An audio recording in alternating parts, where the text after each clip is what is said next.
Hello, everyone, and welcome to our next episode of StoryPunks. For those who aren't aware, StoryPunks is Rooster Punks shining a light on the great and the good and the best of B2B marketing. And we are truly honored today to have what I would call Mr. ABM, Mr. Account-Based Marketing, Robert Norum in the building. And we're going to be covering a lot of ground today, everything from the way that ABM is shifting through to the human side, but also how you can systemize your operations to take advantage of some of the brilliant innovations in AI. So welcome to the show, Robert.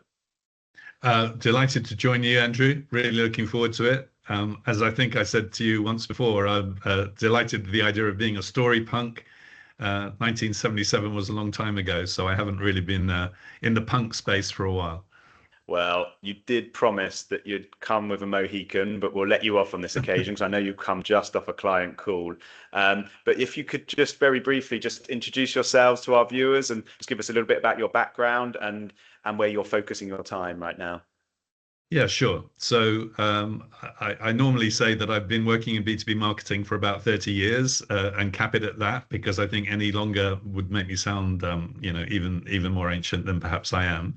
I've specialized in ABM for the last 14 years, and that basically involves me providing advisory services and training to clients and agencies, and basically trying to get them up to speed, with their ABM programs as quickly as possible.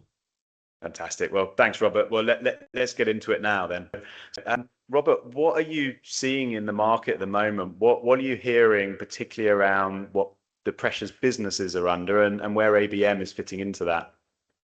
Yeah, great question, Andrew. I mean, I think with the pressure that businesses are under from the global economy, political climate, AI, there's just a huge driver, I think, towards ABM, which is about focus. It's about making sure you're really investing your marketing budget and your resources and your time in the right places. And as a result of that, I think whilst sometimes I talk about ABM being the gift that keeps on giving, it seems to have been around a long time, but every year it's the shiny new thing. I do think there's a huge amount of interest in ABM right now.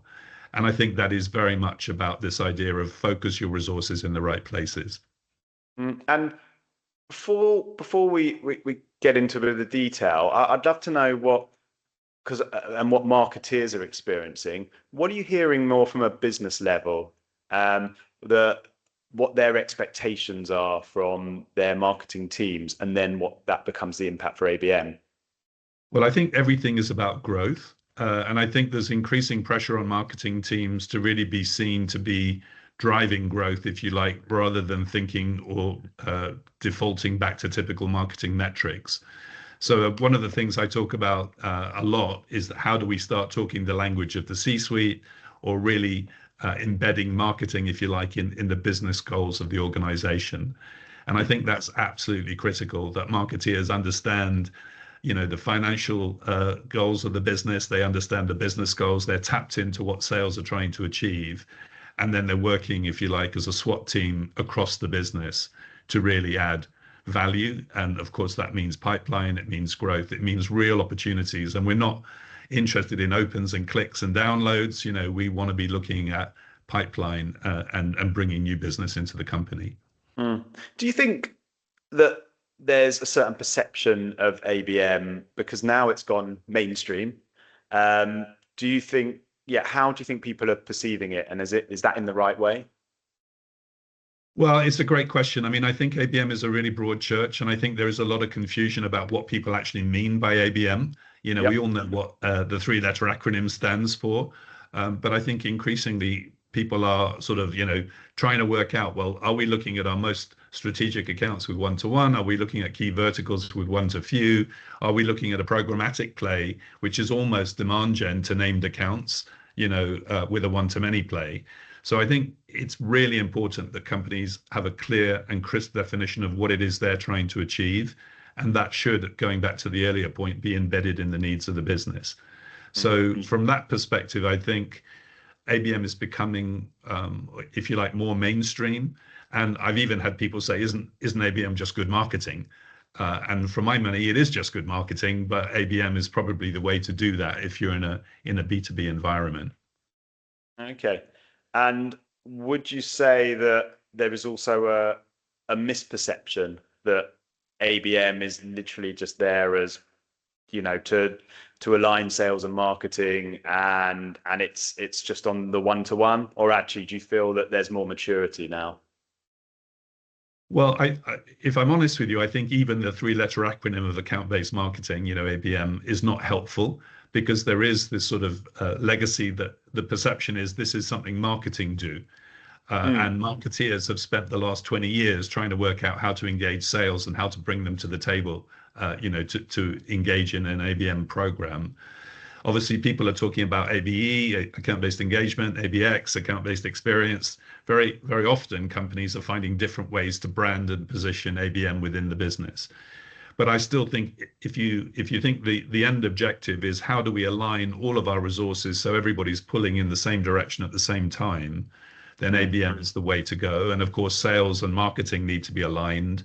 But I think customer service, customer delivery teams, customer success teams, they all need to be on the same page with the same priorities, the same KPIs, and working closely together.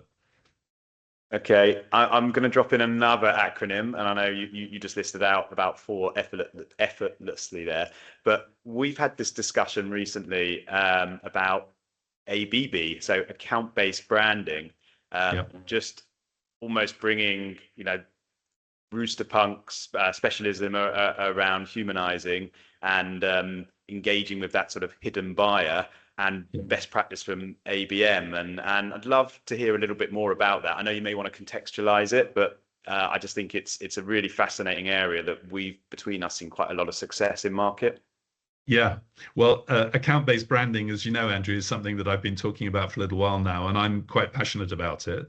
To give you the broader context, if you look at the research that Sixth Sense has done over the last few years, they've demonstrated that between 60 and 70% of the buying journey takes place in most enterprise organizations before the buyer engages with anybody on the vendor side. By the time they do that, they pretty much know what they want to buy. They've normally shortlisted 3 to 5 vendors, and extraordinarily, 4 times out of 5, they go on to buy from their first choice vendor on day one. Yeah. So that basically says, chasing companies coming into market, if you're not on that shortlist, you've already missed the boat. And if you're not in pole position, there's a pretty good chance you're not going to win the business. So that says we've got to shift left. We've got to think about how do we engage with companies much earlier. And that's where the account-based branding comes in, because branding clearly is often a scary word. How do we afford that? How do we sell that into the C-suite? But if you're saying we want to build our brand with 50 accounts or 100 accounts or even 200 or 300 accounts, that's eminently doable.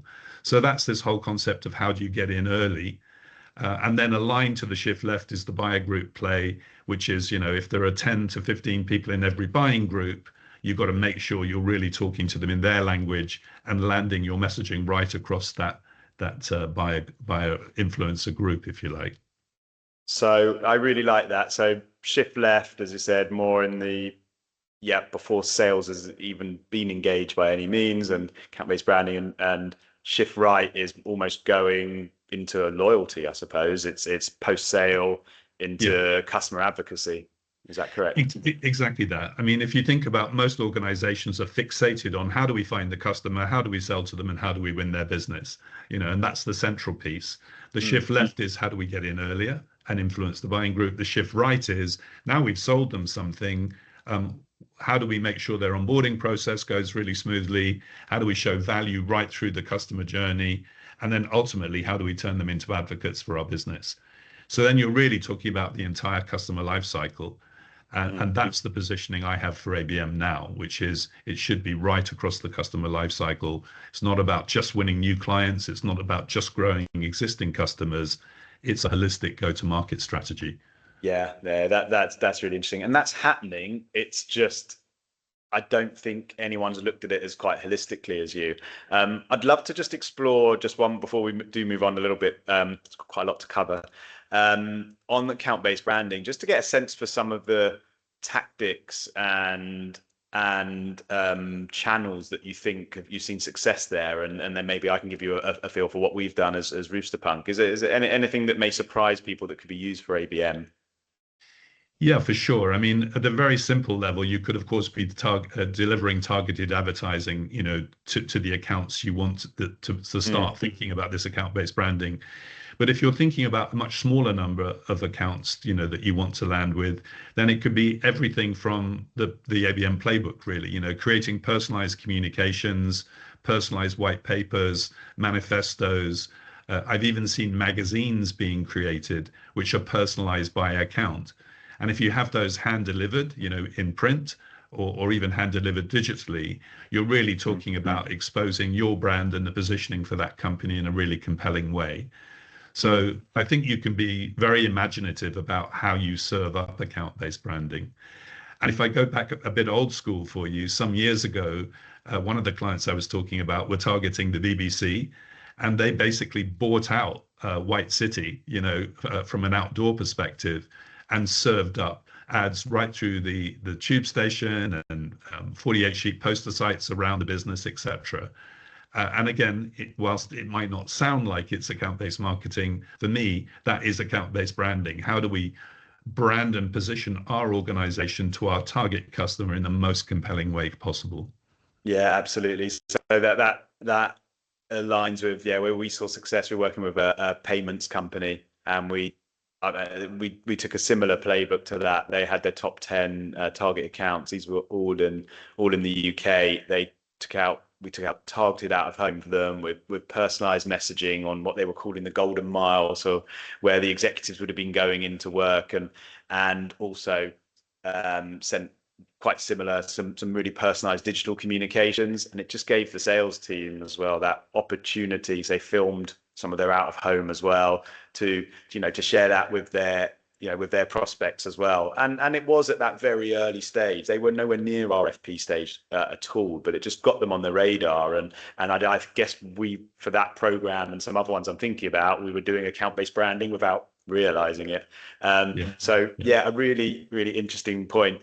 And just thinking about what I'm feeling here is there's quite a human layer to what is required for ABM, which I think historically, at least when it first came about, was very structured and process driven.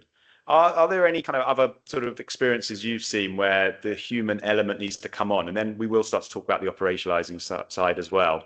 sure. Well, I think it's always been there, to be honest. I mean, even if you go back, 10, 15 years when I first started working in ABM, it was looking at a single account. It was looking at all the stakeholders within that account, and then it was trying to think what kind of value Yep. proposition and messaging are they going to respond to. I think if anything now with the buyer group and the focus on buyer group marketing, it's become even more pronounced. We need to have a different story for the CEO to the CTO to the CFO, etc.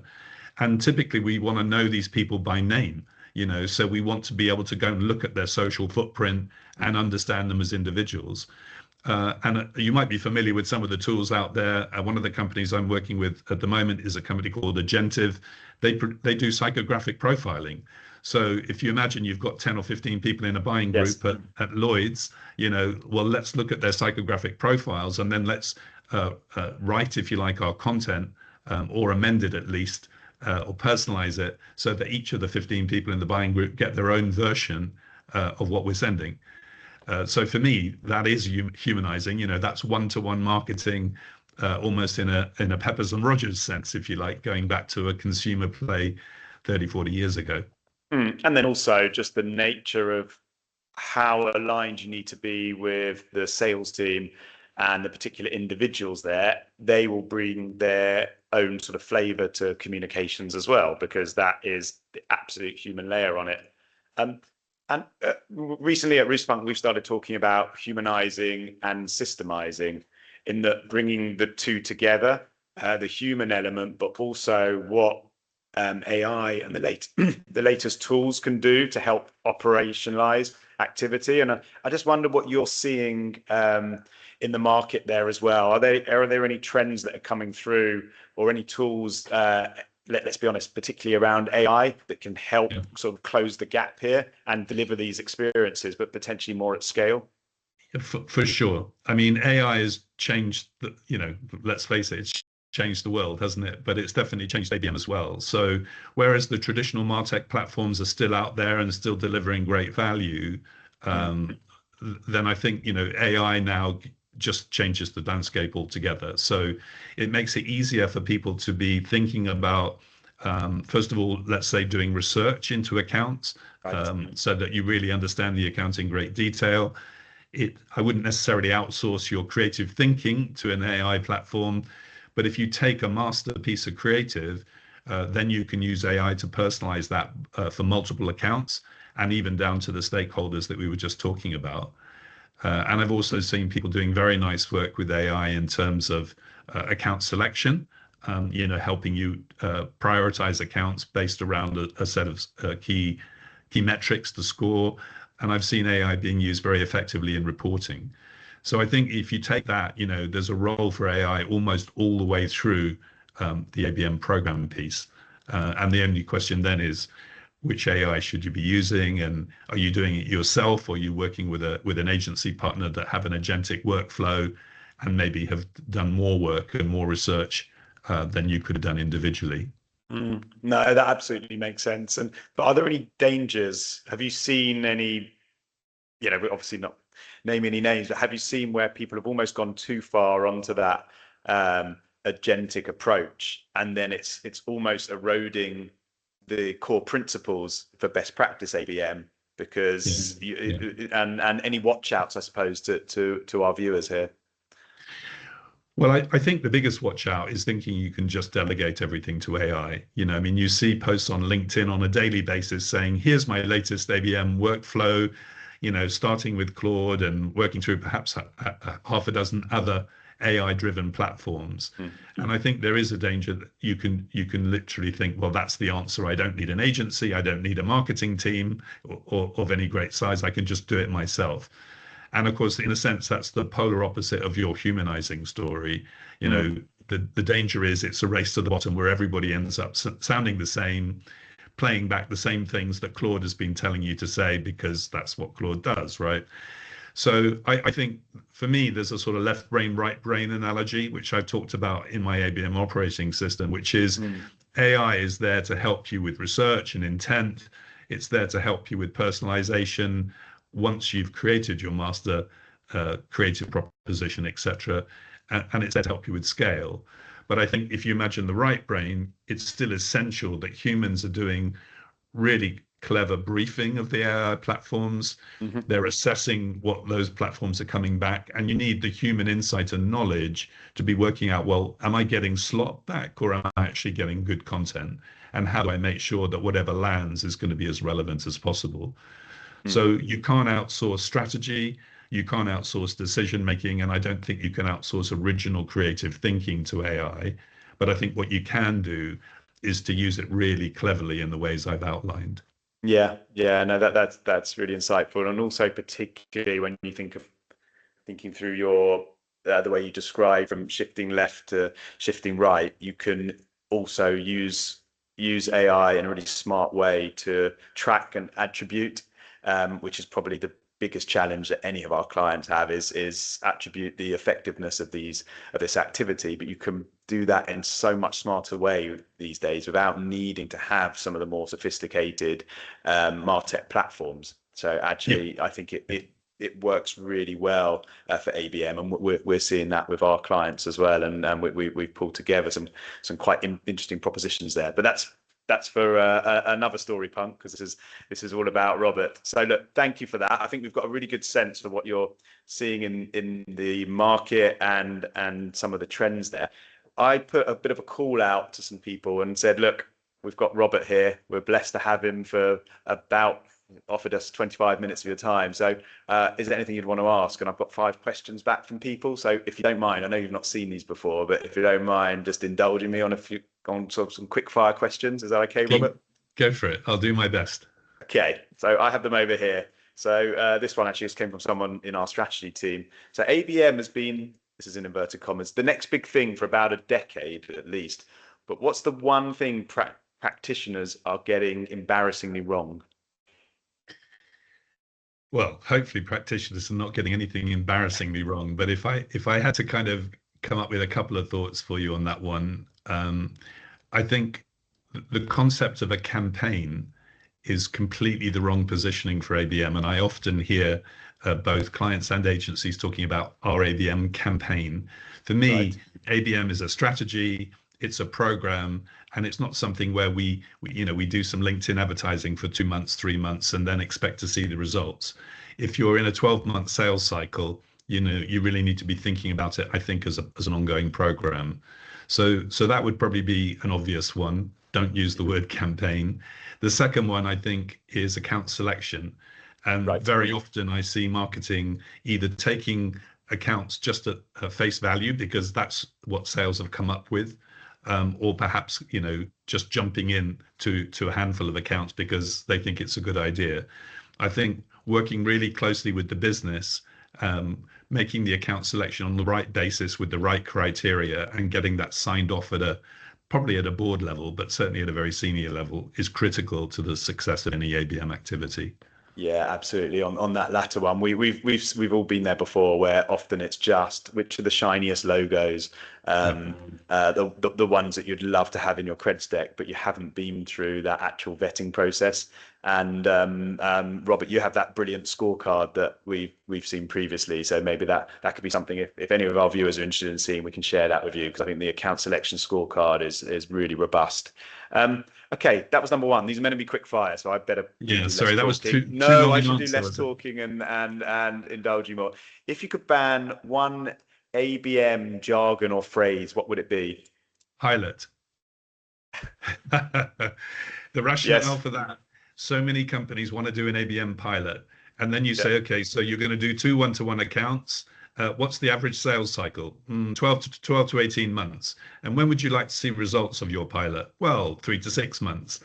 It just doesn't stack up. I think if you buy into ABM as a strategy, then that's the focus. Now the question is, what's the program we have sitting behind that? Yeah. So I'm not saying people flip a switch straight from traditional marketing to ABM 100% on day one, but I do think pilots are a very loaded term. And if you're trying to prove something you already believe in, then believe in it, make it happen, make it work. Very good. Very good. What, and there's a theme here. What is the one, if you had to distill things down to one key metric for ABM success, what would that be? Short answer, pipeline. Right. Very good. I think Yep. you need to move away from any kind of vanity metrics. You need to be thinking about what's going to move the dial for the business. And I think typically, whilst that might not be deals closed, it needs to be opportunities/pipeline. Very good. That was the third. We've got two more. So you're advising a B2B marketer, so who are taking their first steps into ABM, that they've read enough about it, they feel ready to do it now. Where should they start? First thing, define ABM for your business, because it's not going to be the same for your business to any other business. Secondly, make sure that you've sold that into the leadership team and they buy this as a go-to-market strategy, not as an experiment. And thirdly, make sure you've got all the stakeholders you want to work with in the business aligned. So sales, marketing, customer success, and anyone else you think is going to be important to the long-term success of the program. Yep. Yeah, it's your point earlier about don't treat it as a campaign, look at it strategically, how it works in your business. Otherwise, Yes. otherwise we're set up in completely the wrong way. And the last question, as you know, we've proud B2B storytellers here. So sorry, I'm going to put you on the spot on this one. If ABM was a movie or a film, depends where you're tuning in from, what movie or film would it be and why? I'm sorry about this one. Well, that's one I haven't rehearsed, and slightly tricky one, but putting me on the spot, Yep. I'll go for Lord of the Rings. And Okay. the rationale for that is it's a small SWAT team of very different people with very different skill sets and very different backgrounds who all come together to collaborate and to defeat the evil empire, or whatever we would want to call the people there. I think the other thing is, if you imagine what else is going on in the backdrop, then there are these huge armies who are just destroying each other on a regular basis, achieving absolutely nothing. So that for me would be mass marketing, mass selling, etc. So I think it might be stretching the analogy a bit, but Lord of the Rings would be my best shot given a 10-second lead time. Well, I don't know what to say, but I feel privileged that we've had the Gandalf of ABM here today, and just wanted to say on that note, Robert, thank you so much for joining us. We've kept this quite punchy intentionally, and I think we've got some really good advice there. So thanks so much, and to everyone else there, we'll see you on the next episode of StoryPunks. So thank you, Robert. Thanks for having me, Andrew.